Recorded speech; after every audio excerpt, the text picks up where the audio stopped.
me oleme lõpetanud nüüd täna toidukursuse esimese päeva, teadlik toitumine, teadlik elamine, et millised on teie muljed või emotsioonid, kuidas te ennast tunnete või mis te siit saite juurde või kas te saite?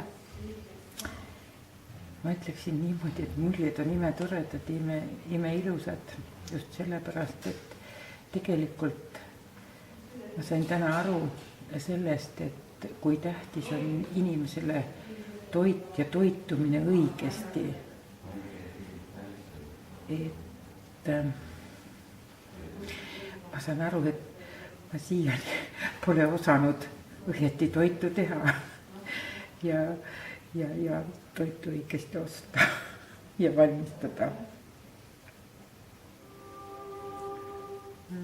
Mina võin ka selle tänase päeva kohta öelda ainult häid sõnu, mis ma isegi ei oska ennast tõesti väljendada, sest et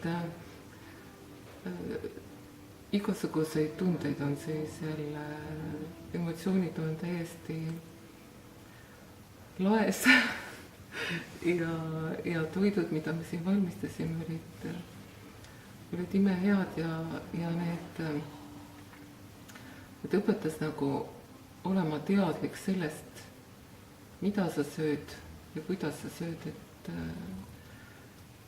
et see on nagu väga, väga oluline ja ma olen ühes nagu väga niisuguses meeleolus, et ma ei oskagi nagu midagi väga tarka öelda, aga see on tõesti imeline, mida ma täna kogesin ja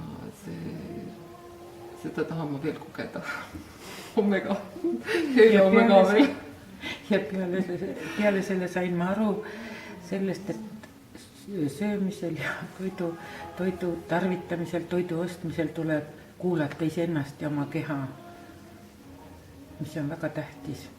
Jah, et olla teadlik iseendast, et kuidas sa sööd, mida sa sööd ja kuidas sa elad, et olla kohal ja olla täna. Ühesõnaga kõige tähtsam, et olla terve. Sest ega ilmaaegu ei öelda, et toit on tervis. Ja homme on ka veel võimalus liituda, et homme me teeme ka uusi toite, siis taimetoite ja samuti tegeleme emotsioonidega, õpime emotsioonide kohta, mis on seotud toitumisega. Et siis kursus toimub Niine 11 Kalamaja Kokaklubis. Te olete kõik väga oodatud ja kell 10:00 on algusaeg. Kohtumiseni.